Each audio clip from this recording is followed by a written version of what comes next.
Okay, here we go. Gizzardas are pretty on the top, pretty on the back.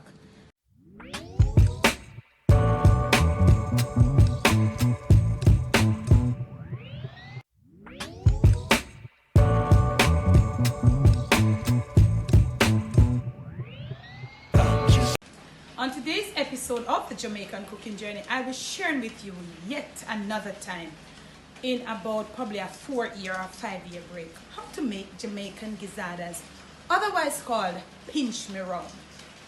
So let me pause right here to say special thanks to my patrons that have been making my page possible. If you would like to be a part of my Patreon family, click in the link of the description. Click on the link in the description. There you will find me. Post notification shout out today goes right here. Let's get into this little video. Now, Jamaican gizzadas are pinch me round. Here is some freshly grated coconut. Make sure your coconut is freshly grated. If you try to play around and don't use freshly grated coconut, you will end up with coconut that is rancid, stagnant, and even though it is baked, it will not give off a good flavor when those gizzadas start to get in all stale up. Gizzadas have a very long shelf life. If you do them the right way, if you spice them up the right way, they have up to 2 weeks shelf life without preservative. I am telling you that. 2 weeks without preservative in the hottest weather. I know that. I was a gizzada vendor for years, doing it for pharmacies and supermarkets, doing it on a very wide scale. Now, right here you have some, I've got me here some freshly grated coconut, as I just said, okay? Now, these are the crumbs, the end pieces from my grated coconut. And I know, let me tell you, to be honest, this is the most part that people want to shy away from. So if you can get the coconut like this, or you may get this little, I can't remember the word, it starts with a D. You can try that, but it's not fully grated coconut. But probably you can try it, try it. Because people want to shy away from this part. This part is hard, I'm not going to lie. But we are Jamaican, and we are black people, rough life, we used to it. But when you have your finished grated coconut, you don't want to have these pieces in there. Not at all. Why? The sugar cannot color these parts. Right? So you don't want to have them in there. After the time you get by gizzada and you taste them in there, not nice. So try to, as you come down to the end part of the coconut, if it is that you're grating, you try to discard of these. So right here now, I have my freshly grated coconut. And as I can tell you, I can easily get 1 dozen gizzadas from this amount of grated coconut. I have been in this gizzada business for years. I stopped it when I had my first child. So for me, my spicing up does not include ginger. It does not include salt. I always use some cinnamon powder, some vanilla, and most of all, some freshly grated nutmeg. If I do have a little almond, I'll put a little yellow almond, because that yellow almond, let me tell you, it preserves it so well and it gives it a beautiful flavor. So for this amount, I have 1/2 of a medium-sized nutmeg and another smaller one. I think I'll just put in all of this and maybe half of the other. Freshly grated nutmeg, that's what I'm doing right here. Nutmeg in, smells so nice, freshly grated. And I know as I go along on this video, you might be asking questions. Well, I said 2 weeks shelf life. Yes. What preserves it? The nutmeg. It's a great preservative, very fresh grated nutmeg. I tell you, it's very, very good. In here now, I'll be putting about, this is not a tablespoon, so I'll be putting in 1, and probably this will make it up to fully 1, probably not eat. I don't want to put too much cinnamon powder, because the cinnamon powder will make it so bitter. Right here I've got sugar, brown sugar. This is definitely not the right shade. You need browner sugar to get better results, but this is what we have, so we work with it. there is a video there, and in that video, the very first gizada, only one I have except this, I did put in the description all of the required measurements. I think I'm not sure. That's been done some years ago. So I'll be putting about, for this amount, this is about 4 cups or 5 cups of coconut, grated coconut. So I'll be putting about 2 or 2.5 cups of brown sugar. That's for me, maybe not for you. Now I am going to be mixing around my brown sugar with my coconut flour. And let me tell you, this is more than a dozen. This looks like about 2 dozen in this. You got to when you add the sugar to it. Yeah. So you want to start, this is all you're doing. You're spicing up your coconut trash or your coconut. I'm going to be putting about 2 tablespoons. That's the only liquid I'll be putting in there of vanilla. And we are going to mix around until everything gets all good in. We are going to mix around until the granules of the sugar have been dissolved.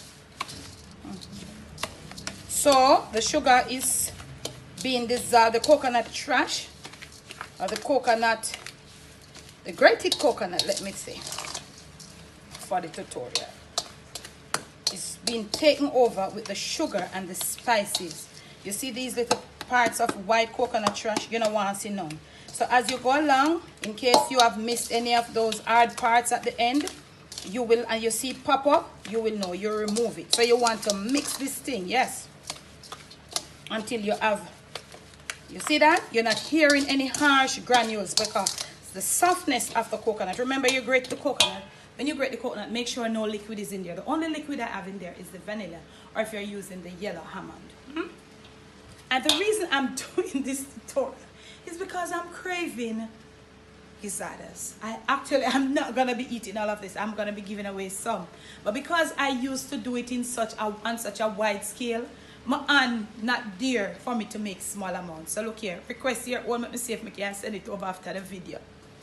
Alright, so you're gonna mix. And as you go along, if there are any little hard pieces, let us see. You don't want to see one color of white in there. So once you mix and you see it, let us see if this is, yes. You see this? You need to remove this. The sugar and they will not color this because it is in the solid form. It's not softened as the thing. So look at this. As you mix in, listen to that. I just want to have this gizzard. That's so bad. So as you mix this in, you see the mellowness. You see that? You see the mellowness. If the temperature is really hot, it will start melting sugar. You know the sugar and the heat. But if the temperature is cool, you don't have a problem. So if the temperature is hot, I normally do the filling first. And if the temperature is hot, I'll put it in my refrigerator to let it stay firm. If it's cool, I'll just leave it out. So I'll give this enough time to, just let those spices go right through this coconut, grated coconut. So look at this. Now, for me, for what I normally do, so you see, this is the color. This sugar wasn't bad at all. Not a bad color, ain't bad? No. So here we go, we have another piece. It is your one. If it's not yours and you do it for you can put on your gloves. But this is mine, so my hand clean. Yeah. So you try to search out as you go along and remove them. You see how nice this is? You see that? And the longer it sits, the more it comes together. You can do it overnight, and as long as the temperature in your fridge is making it cool, you can do it overnight or two. But be careful, the coconut gets rancid easily. As you may all know if you're from me.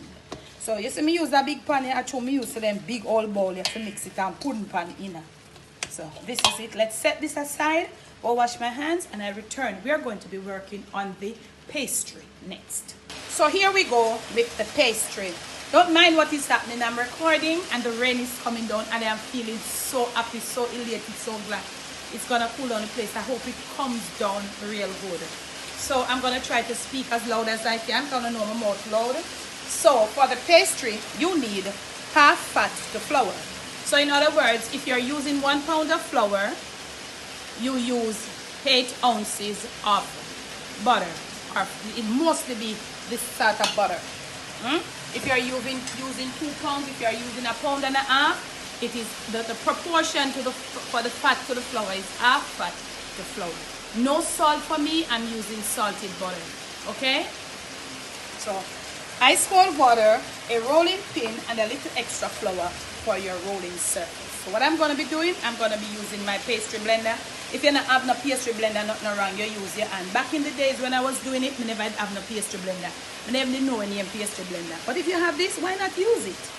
So you want to cut in. It's more like a pie dough pastry. So you want to cut in this, and your butter must be firm, must be cold. So you want to cut in this until it resembles coarse cornmeal. Did I say ice cold water? Yes. So let's cut this until we have coarse cornmeal look and return. We're almost there. That show them on the outside what is happening. There's a blessing going on out there. Yes, we are getting some rain where we are. Cooling down the time, making sure that this flour keeps cool and that coconut mixture keeps cool. So there you go. Remember, you can't use like shortening and white butter for this. You need butter that has our margarine that has color. Ice cold water, and I'm gonna put a little, not a lot, just a little. You're gonna do it more like a pie dough thing, you know. You're not gonna do no whole heap of kneading. You see all the butter? You have to put enough butter for it to have that yellow look. So a little at a time, as I tell you. Cold water, and the ice cold water is to let the dough keep firm and soft. So it's easy for you when you're rolling out, because you're going to make pastry casing that you are got to pinch around, make a little case. So at this point, I think this is good. You just use your hand, mush it together. And when you see me next, we will be rolling out. You hear that? I'm going to be putting it to chill a little. And then I'll come back. I'll show you how to make some of these cases, pastry cases. And then we're going to preheat our stove. I'll tell you the temperature, and I'm going to be showing you how to fill these cases. Next clip. Wow, it's still raining on the outside. And we really appreciate that right now. This is your dough. Your surface must be extremely dry. A little flour. Scattered. This is your dough. Right there. Not much. You want to get it all rolled out now. You could either roll it out if you have a large surface to the full extent of the dough, or you could make it in small pieces. I like to make it in small pieces and go from there. You want to, when you make your dough, you have, even though it has so much fat in there, it has a little flouring when you make your pastry cases. So let's proceed. Depending on the size of your pastry cases, I want to roll off a piece like this. And you're not going to do a lot of kneading. You're going to need your rolling pin.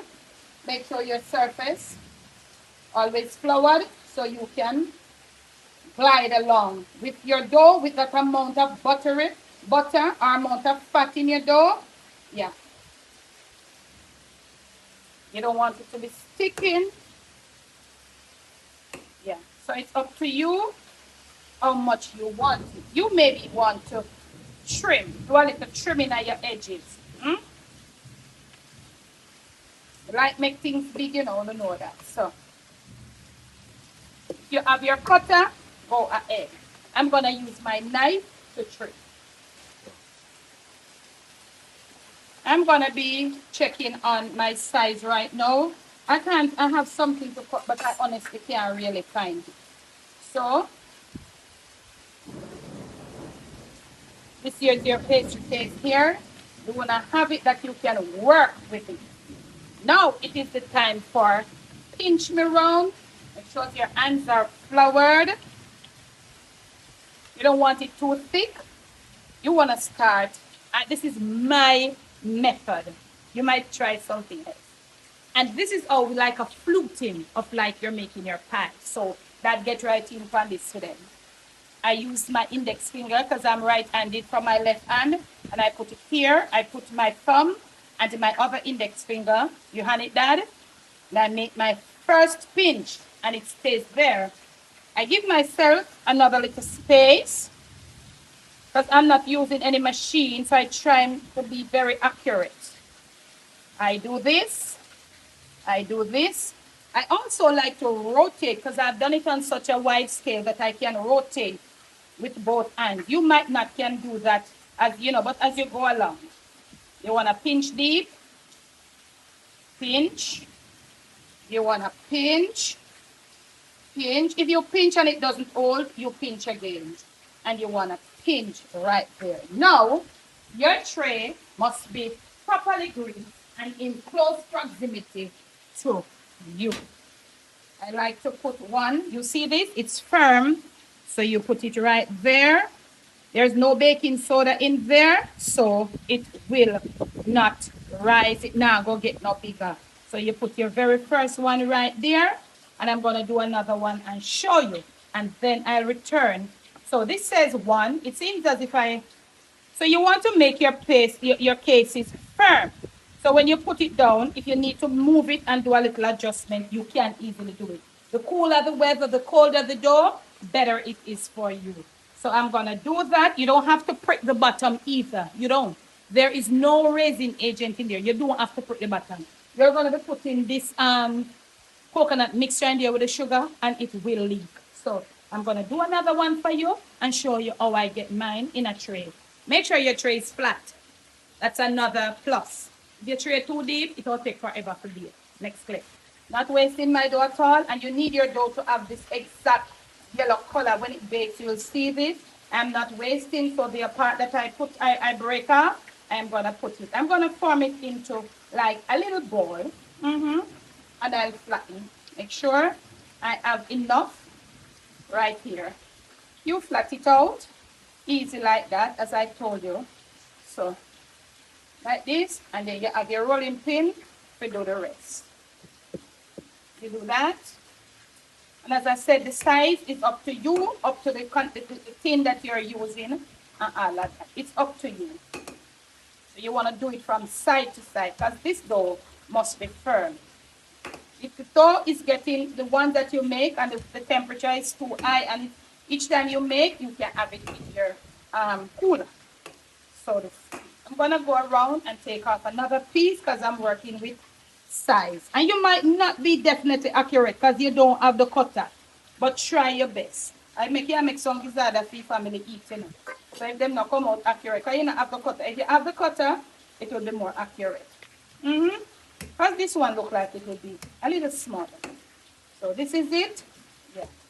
Remember, you have to pinch it around, so you don't have to worry about them. Here we go. Pinch around, pinch me around. Gizzardas are pinch me around. Yeah. There you go. The dough must be firm. It must be cold. When you pinch, it must hold. And at the same time, you don't want it being too thick. Fix it up nice. And I'm going to put it. And when you see me next, my tray will be all filled with these pastry cases. And I'll be showing you how to fill them for the second time. So here we go right here now. I have got me here 6 of these pastry cases, okay? And I did not have a cutter. So you see them, this is free-handed. So you see them almost look alike. This is my coconut mixture. And you see that? You see I told you I do it first. You see this moisture in here? This is how moist. You don't want to have them dry. I go in there because the heat is going to take this and it is going to bake it into the shell. And you will have a nice, succulent, flaky pastry and a nice moisture filling coming out. What I'm going to do, I'm going to show you how to fill out 2 of these. And for the people who are going to say, oh, your hands are nasty. If you know about pastry making, you would know that this is how you'll stay when you're making pastry. Pastry is always messy. When you're done, you clean up. You look at the size of your pastry dough, if your case, and you want to put this in there. You want to put it out.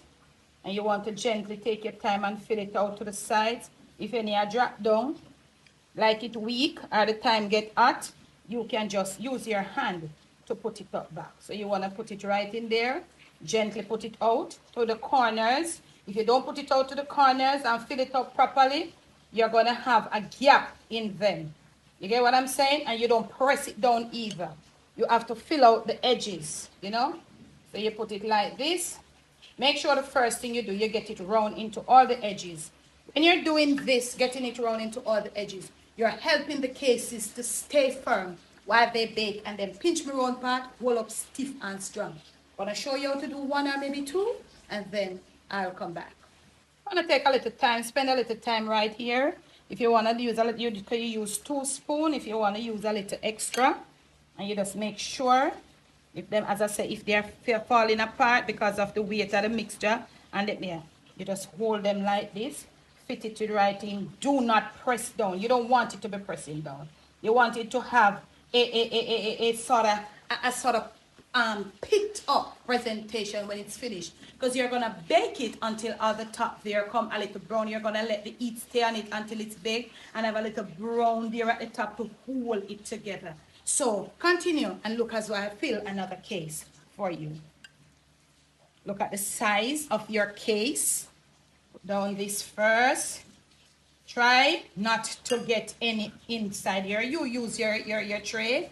You can do a little greasing if you'd like, but this dough has enough grease in there as it not to stick. But try not to get any of the coconut mixture on the outside here.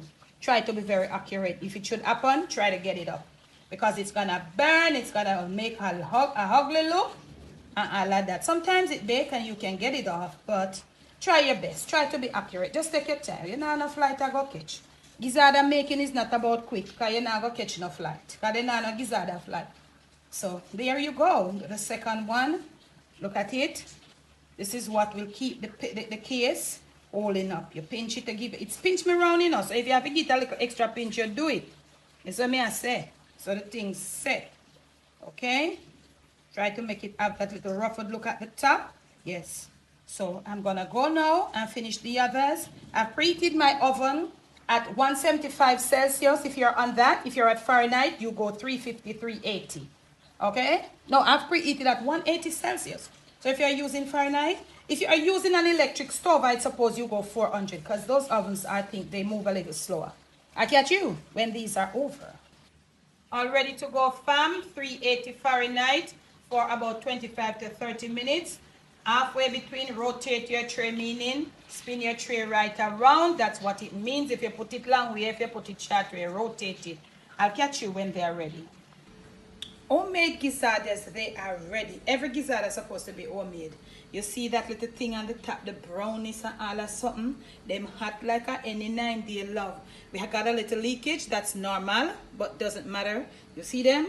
We can lift them there firm. We're going to let them cool off some more, maybe another 15 minutes, and then we're going to remove them from our tray, come back, display them to you, and of course, me have to eat one, we don't know. Next clip. Here we go, they have cooled down somewhat, and this is our tray. If your tray look like this, when you're through, you are okay, you don't have any problem. It could be cleaner too, but because our cases were filled to the top, yeah, I won't make them, I know. No, right on over here, that throw them upon them. You see, this is how I like my gizzardas to be done. You see this little brown at the top there? Yeah. When you bake it like this, it holds the thing in the case. You can turn it over and it not drop out and they are not properly cool. Look at the case. Look at the pastry. Yes, man. Good, sir. You see them? Nice. Dad, shoot them up. Get them a shoot up, Dad. Tell me if you like them. Tell me how do you like. That is how I like my gizzardas to be done. Okay? Now, I want to say something to you. As I said before, if it comes out like this, I think you did a good job here on point. Yes, when baking, it doesn't matter how much time you want in the oven. This is not something to fall like a cake. Nothing at me if you feel like say you want to look on it because you don't have the time in your oven, time and hour. Open it any time of day, any time of night until they are fully baked. For see what happens. Okay, you don't have a problem with this. This is like patty. You can make them, you can tuck them in your cooler, and you can leave them for days. Okay, cover them over with a little plastic wrap. When you're ready for them to be baked, you lift off your plastic wrap and bake. Thanks for loving, thanks for supporting, but I'm coming back to show you how you open one and we eat. Ma soon come. Okay, here we go. Gizzardas are pretty on the top, pretty on the back. I want to break into one. It's still warm. Look at it. Look at it. Dad, you can't get them up on this. This is the you don't want a thick pastry with thick.